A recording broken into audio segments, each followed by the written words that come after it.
Bonjour, je suis Stéphane Parent, directeur général d'Espace OBNL. Espace OBNL, pour ceux qui ne le savent pas encore, c'est un endroit où on informe, on rassemble et on inspire les gestionnaires d'OBNL à travers la province, à travers les secteurs.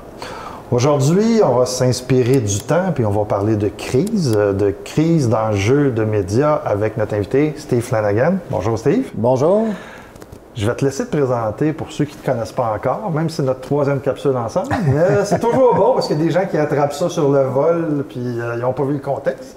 Alors, ça fait une trentaine d'années que je travaille en communication et en affaires publiques, en gestion d'enjeux. Je fais de la formation, de prise de parole publique, que ce soit dans les médias ou sur différentes tribunes, et évidemment de la gestion de crise. Steve, on t'a connu à cause ou grâce pendant une crise. Oui. Pour ceux qui ne se rappellent pas de toi, ça a été la crise du verglas où tu étais porte-parole d'Hydro-Québec. Oui, un des porte-parole d'Hydro-Québec, porte-parole principal à l'époque. Et pour donner une idée de ce que ça pouvait représenter, c'est une crise qui a duré 5 semaines et pendant laquelle toute l'équipe... 5 semaines, pas plus long que ça? C'est pas plus long que ça, non, c'est ça. Ça a marqué les... Puis quand on compare avec la crise sanitaire de 2020, je veux dire, c'était une petite crise là, par rapport à ce qui est vécu.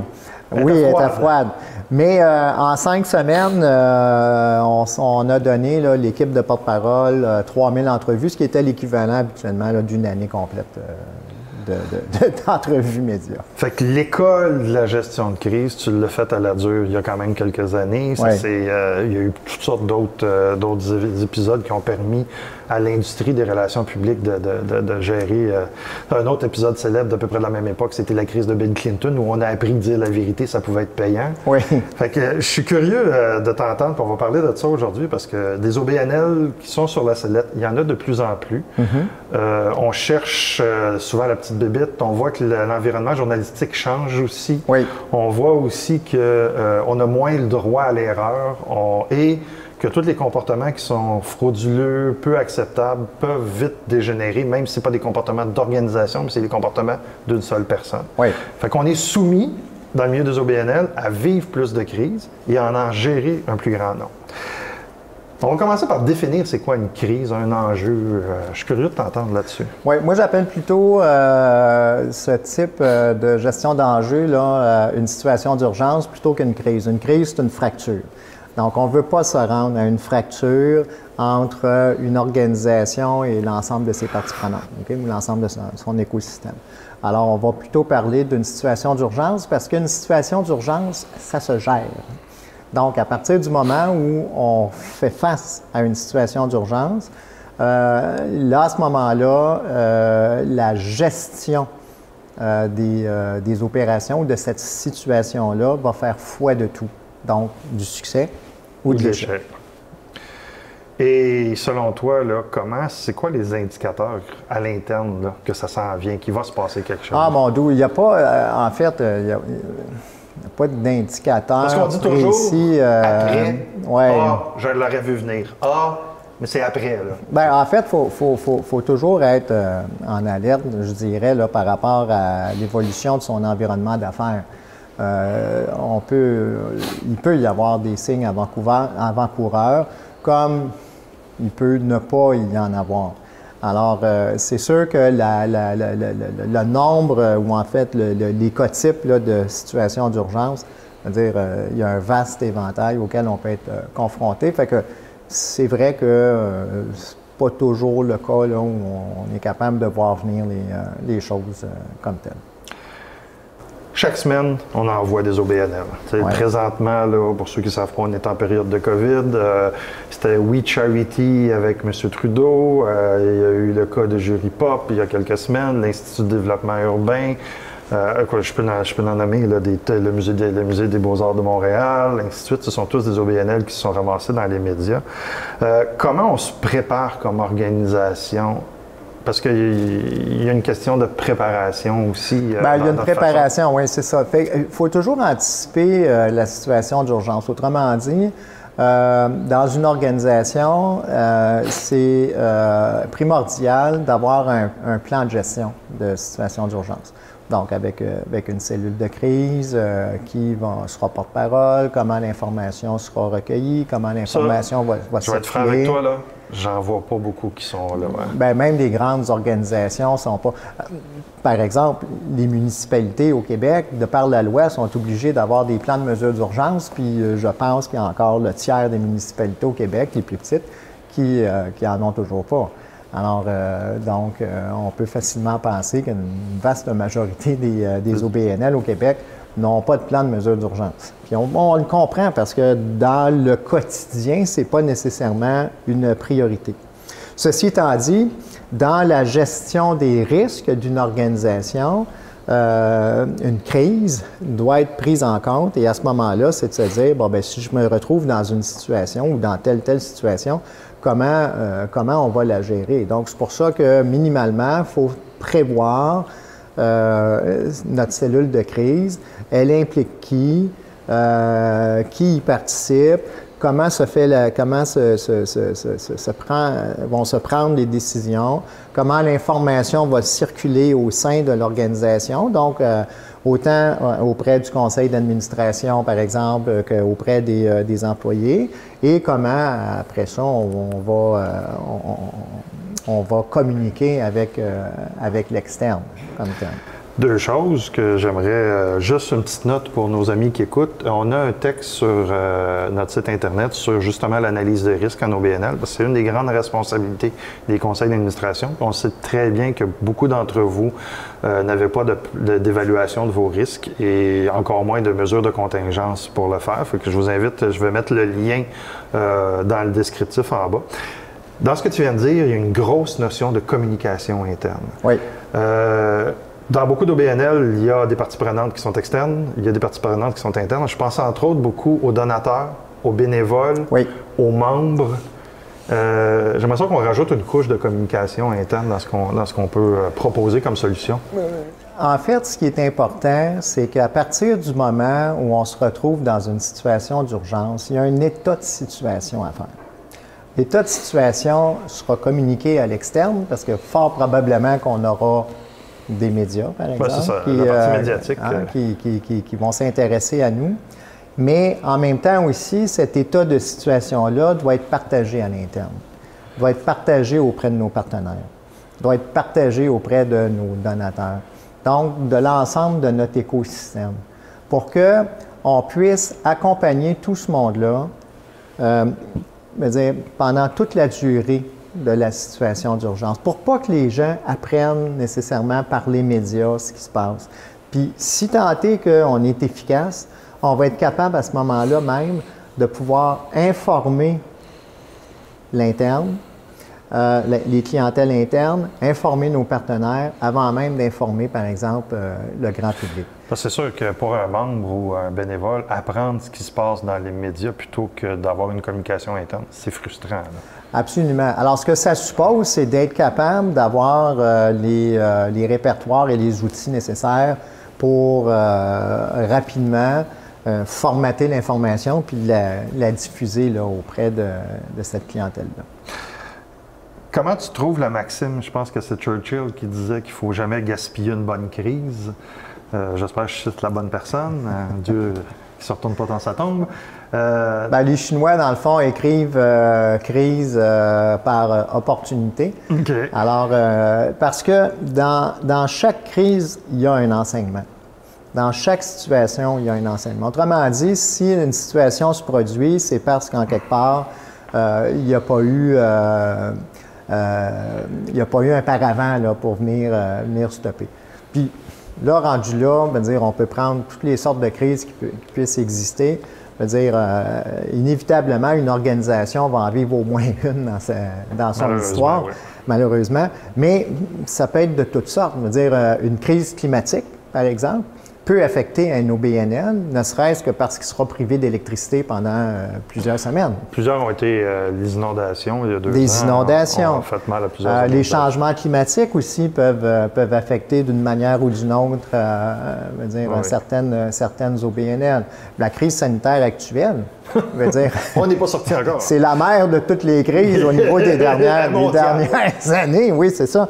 Alors, donc, puis on n'est pas nécessairement préparé à cette éventualité. Mais il y a des bons enseignements. Parlons-en d'ailleurs de la crise dans laquelle nous sommes, parce qu'il y a des enseignements puis même pour des petites ou des moyennes organisations, puis je pense même à des organisations, un club de soccer qui est 100% bénévole. L'aspect communication là-dedans. Bien, c'est important parce qu'en quelque part aussi, on est dans une situation, si on prend la crise sanitaire, où les gens sont inquiets parce que, bon, évidemment, il n'y a pas de remède, il n'y a pas de vaccin. Alors, le virus continue de se propager. Alors, on veut bien participer, dans le fond, au quotidien, à la vie de notre organisation. Mais encore faut-il que ce soit sécuritaire. Fait que déjà là, il y a un travail à faire pour rassurer les gens. On parle de bénévoles, par exemple. Il y a des élections là, qui s'en viennent l'an prochain au Québec. Il y a des élections municipales aussi là, qui auront lieu prochainement là, pour remplacer des maires qui sont partis. Il y a un énorme défi de se trouver des bénévoles pour ne serait-ce que prendre... Vous savez comment fonctionne un scrutin. Alors, ça prend des bénévoles. Alors, il y a une crise présentement parce qu'il y a moins de gens qui veulent participer à cet exercice-là. Alors, donc, en tant qu'organisation, bien, il faut rassurer les gens. Il faut être capable de prendre des mesures, dans ce cas-ci, sanitaires, pour pouvoir continuer d'opérer. Et bien, là, par la suite, là, il y a tout le reste. Alors, quand on parle d'opportunité, une situation d'urgence nous permet à ce moment-là d'innover, de changer la manière de faire les choses. Ça nous permet aussi peut-être d'accélérer une transformation. Ça nous permet en même temps d'améliorer notre communication. Parce qu'une gestion, c'est de la communication. Alors à ce moment-là, ça nous force à communiquer sur une base régulière ou beaucoup plus régulièrement avec l'ensemble de nos parties prenantes. Alors, donc, il y a beaucoup d'enseignements à tirer d'une situation d'urgence justement pour améliorer par la suite, au quotidien, nos façons de faire. Si on vit une situation interne qu'on sait qu'il va y avoir des retombées médiatiques ou on sait que ça va nous faire mal, là. Est-ce qu'on garde ça en dessous du capot? Est-ce qu'on sort publiquement? C'est quoi ton conseil face à... Bien, en fait, là, il y a une partie stratégie, là, dans le sens où toute vérité n'est pas nécessairement toujours bonne à dire publiquement. Mais l'important là-dedans, je dirais, pour en avoir vécu certaines, là, avec différents clients, où on se retrouvait dans une situation qu'on connaissait, une situation, disons, à l'intérieur d'une organisation qui avait un haut risque d'être reçu à l'externe et qui aurait pu nuire à la réputation de l'organisation. Ce qui est important, c'est à partir du moment où on sait qu'il y a un problème, c'est de tout faire pour le régler. Ce qui fait qu'à ce moment-là, si on réussit à régler le problème sans que ça sorte à l'extérieur ou dans les médias, bien, on aura réussi quelque chose en termes de gestion. On aura réussi au sein même de l'évolution d'une organisation à traverser une crise sans trop d'effet. Et si tant est que par la suite, ça se retrouve dans les médias, où on va être en mesure à ce moment-là de dire oui, on le sait, on le savait, et voici ce qu'on a fait. Et voici les résultats que ça a donné, où on est en cours d'implantation. Donc, sans en parler publiquement, il faut au moins l'adresser puis il faut la régler. Oui. Si on se ferme les yeux... On peut la balayer en dessous du tapis. Bien, on l'a vu pourtant. Tu sais, il y en a qui l'ont fait. Oui, exact. On a plusieurs exemples flagrants dans les dernières années de crises qui ont essayé d'être disparues en dessous du tapis. C'est pour ça qu'il faut être vigilant en gestion et d'aller au-devant des crises autant que faire se peut, et d'être capable d'identifier des risques organisationnels puis de trouver les solutions là, pour y répondre. NOBNL, c'est bien du monde. C'est un conseil d'administration, c'est une direction générale, ce sont des employés. Comment on évite les fuites puis les discours qui sont discordants ou les gens qui vont discuter un peu dans le dos de l'organisation? Ouais, je pense que, en fait, j'allais dire, parfois c'est inévitable. Là. Je veux dire, dans toute bonne famille, il y a toujours des choses qui sortent. Mais je dirais, encore là, tout va passer par une bonne communication. Si on est capable de bien communiquer avec l'ensemble de nos clientèles à l'interne, bien, à ce moment-là, tout le monde est mis à niveau au niveau de l'information. C'est souvent ça, c'est souvent le fait que parfois on peut avoir un groupe de personnes qui pensent qu'ils n'ont pas tout, on leur cache quelque chose sur un enjeu en particulier, qui va faire qu'à un moment donné, on va peut-être s'adresser à un tiers pour essayer de dénouer ou provoquer quelque chose. Alors, c'est pour ça que... question de transparence. Une question de transparence. Puis, en même temps, bien là, ça rejoint les valeurs des gens, puis ça rejoint les valeurs de l'organisation. Alors, cette bonne communication-là va faire que... C'est un peu comme, comment je dirais bien ça, de l'huile à transmission. Hein? Si on manque d'huile, à un moment donné, ça grinche. Oui, puis on s'entend que tu as l'outil de base qui est l'entente, surtout pour les conseils d'administration, l'entente de confidentialité et de non-divulgation, qui malheureusement est trop souvent absente, qui est un élément de base qui devrait être signé annuellement, puis faire partie. Avec aussi des codes d'éthique, puis des codes de déontologie. Puis, effectivement. Une crise, ça a pas mal d'effets locaux. Beaucoup d'organisations avec lesquelles on travaille sont des organisations régionales ou locales. Comment on se réhabilite après? Se réhabiliter, c'est... je reviens toujours à la même chose, c'est dans l'action. C'est dans les actions qui sont prises. C'est dans les mesures qui sont prises pour éviter que ça revienne. D'abord, les mesures qui sont prises pour gérer une situation. Et par la suite, bien, c'est de placer des paravents pour éviter que ça ne se reproduise. Alors, on va toujours juger une organisation en fonction des actions qu'elle va prendre face à l'adversité ou, on va dire, de façon normale pour répondre à un enjeu éventuel ou pour répondre à un enjeu qui se présente. Nous, on travaille avec les individus qui sont les gestionnaires, qui sont souvent les gens qui sont les plus exposés, les plus critiqués. Surtout quand arrive une crise comme ça, c'est des fois de leur faute, d'autres fois, ils récupèrent la responsabilité de quelqu'un d'autre qui était là avant eux. Comment on se protège personnellement quand il y a une gestion de crise? Toi, tu l'as vécu de l'interne. Comment tu t'es sorti d'Hydro-Québec avec encore toutes tes cellules? Parce que dans une grande organisation comme ça, des fois, tu devais monter au front là, en sachant très bien que les comportements qui étaient en arrière, c'était injustifiable ou il y avait de l'incompétence en arrière de toi. Bien, c'est clair que quand on est porte-parole d'une grande organisation, parfois, on fait face à des incohérences. Entre ce qu'on dit et entre ce qui se fait. Alors, c'est sûr qu'il y a une régulation à faire à l'interne pour éviter que ne soit exposé. C'est d'abord un porte-parole qui pense que finalement on s'en va dans telle direction, mais en réalité on est ailleurs. Alors, comment faire? Je pense que d'une part, comme porte-parole, il faut être vigilant, puis il faut être aussi exigeant à l'égard de son monde et de son organisation, parce qu'en quelque part, c'est la crédibilité de l'organisation, c'est la crédibilité du porte-parole qui est en cause.